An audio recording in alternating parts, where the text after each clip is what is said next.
Let's talk about how the Norwegians conceptualize adolescent girls when they are delinquent or do something they don't want them to do.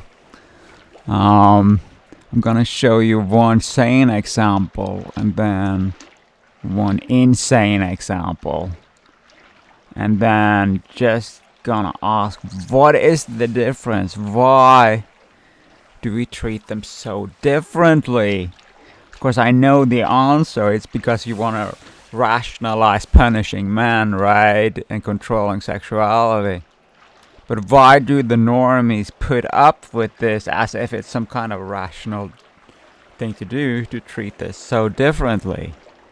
So the first story is this one about a 13-year-old girl who lit a fire at a clinic that basically burnt down a whole clinic.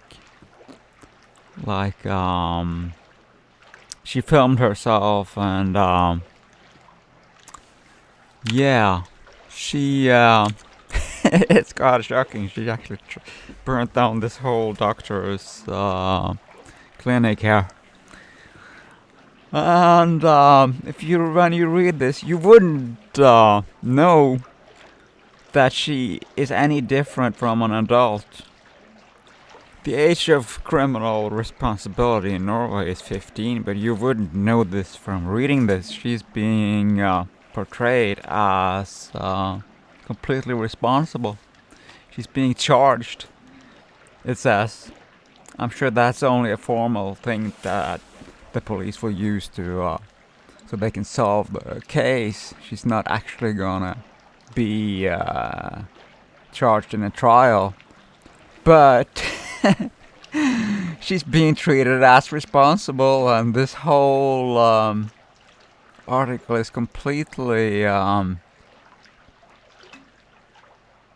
written as if she is has complete agency in what she did. There's no suggestion that she is being groomed or abused by somebody else who's making her do this. She is treated realistically as a person with agency, as somebody who is mentally as mature as an adult, which is the truth about 13-year-olds. So yeah, I can get behind this coverage. Obviously, it's a bad thing to do to burn down your doctor's office. That's something we all rely on, and we don't want that to be damaged. This is something that needs to be a crime. And at 13, okay, that's fine. I don't think you necessarily need to punish them, but you need to acknowledge that they are responsible, and it's not okay to do this, and they are responsible. We don't go around looking for maybe the store that sold her a lighter or something was grooming her or some bullshit like that. We don't go around looking for these irrelevant explanations. We actually hold them responsible when they decide to do something. We hold them at least morally responsible and factually responsible. So, yeah, this was my sane example of how we conceptualize delinquency in young teenage girls. And here comes my insane example. It doesn't even matter which example you use, because they're all like this. As soon as the subject is sex, or has anything to do with sex, the same girls or older girls, this one 15, are automatically victims. They have zero agency.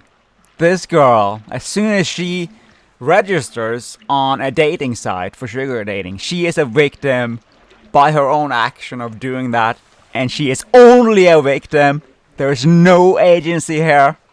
And we're gonna hunt down all men who has had anything to do with it, all the men who met her, obviously, and the site where she registered, and so on and so on and so on. And she is only a victim.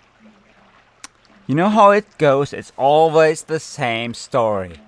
girls are responsible until there's anything sexual, then they become victims.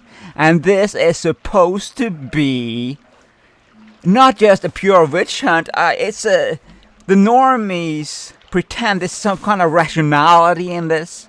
Like this has anything to do with something more than just hating men. How do the normies maintain this hypocrisy and get away with it? That's my question. Why do you put up with this? Why do we let them get away with it? Why do we let them get away with this selective, supposed retardation in teenage girls for anything to do with sex? Why this selective retardation? Of course, it's also we can punish men. It's also you can define our sexuality into criminality, and yet they need this rationalization for that. But why do we put up with it? Why do we let them get away with it?